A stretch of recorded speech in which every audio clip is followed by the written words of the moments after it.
اسلام آباد میں یورپی یونین کے وفد نے رکن ممالک کے تعاون سے یورو ولیج فیسٹیول کا انعقاد کیا، جہاں شہری یورپی موسیقی، کھانوں اور ثقافت سے آگاہی کے پروگرام سے خوب لطف اندوز ہوئے۔ عرفان صدوزئی کی رپورٹ۔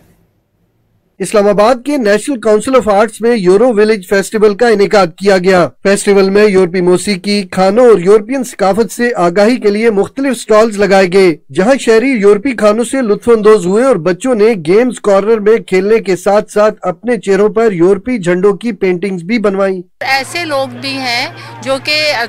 ڈیفینیٹلی باہر کے کنٹریز کو جا نہیں سکتے، لیکن یہاں اس فورم پہ آ کے ان کو موقع ملتا ہے کہ ان سٹالز پہ جائیں، انفارمیشن لیں، وہاں کے کلچر کو پہچانیں، میوزک کو پہچانیں، اور یہ ان کے لیے بہت بڑی اپرچونٹی ہے۔ میں نے جب وزٹ کیا تو کافی کنٹریز کے، یورپ کے سارے کنٹریز کے سٹالز دیکھے ہوئے، جس میں ہمیں ہسٹری کے بارے میں بتایا گیا ہے، جس میں ہمیں ان کے کلچر کے بارے میں بتایا گیا، ہمیں ان کی اسٹڈی اگر کسی نے کرنی ہے ایجوکیشن کے بارے میں بتایا گیا۔ فیسٹیول میں یورپی ممبر ممالک سے متعلق معلومات کے لیے بوتھس بھی قائم کیے گئے، جن میں شرکاء نے یورپی یونین کے اقدامات کی وجہ سے پاکستانیوں کی زندگیوں پر مثبت اثرات سے متعلق کہانیاں بھی سنی۔ یہاں پہ ان کے کلچرز کو دیکھا جا سکتا ہے، سمجھا جا سکتا ہے کہ کس طرح کی چیزیں ہیں، ان کے جو